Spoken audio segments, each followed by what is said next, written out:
Next one for the IT band syndrome, or iliotibial band syndrome. So again, most people just say IT band syndrome, but it's a tendon here. And the muscle that connects into the tendon is a tensor fasciae lata, it's called.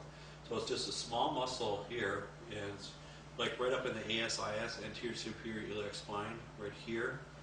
And it just goes down a little bit. And there's two different trigger points that can refer pain down the leg then. So with the tensor fasciae lata, you can compress that area too, or you can kind of use your palm in that, or you can use your elbow or knuckle in that area, but just be careful, just because, again, you want to warm up that area before you're actually treating that area, because otherwise it's going to be too much of a shock to them.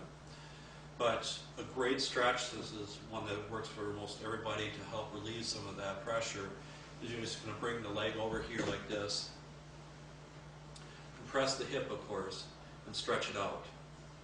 But a great technique that I usually use is using a forearm and just kind of go down the tensor fasciae lata region. But again, if it's inflamed, stay away from anything that's inflamed, or give doctors permission, or if you're working on athletes, if you're working for a sports team, you usually have somebody right there you can ask and see if it's okay, just to make sure. But again, this works the best to get right at the area then, to help stretch that out. So, but sometimes it's too uncomfortable even for that, so you can just put the foot like on that side and just bring it down like this to help treat the iliotibial band. And with this, sometimes the piriformis region is causing problems, so it's externally rotated, so it's bringing your leg out like that. But they can usually tell when they're running if their one foot is out more than the other, so it kind of brings it out.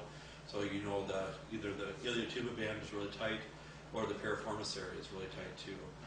And ways to treat the piriformis in the supine position is you're going to just place your knuckle right under. You want to find the greater trochanter. The greater trochanter is more the ball and socket there. And you're going to lift up the knee like this on the same side, just bring it over.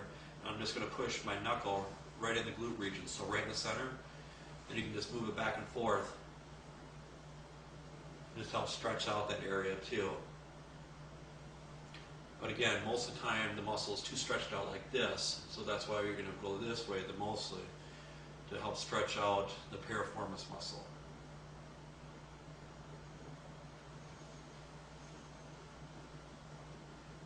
You can even hold it there, or you can even kind of glide a little bit in that area and kind of bring it up in those kind of positions for anything with IT band syndrome. Okay, so for that.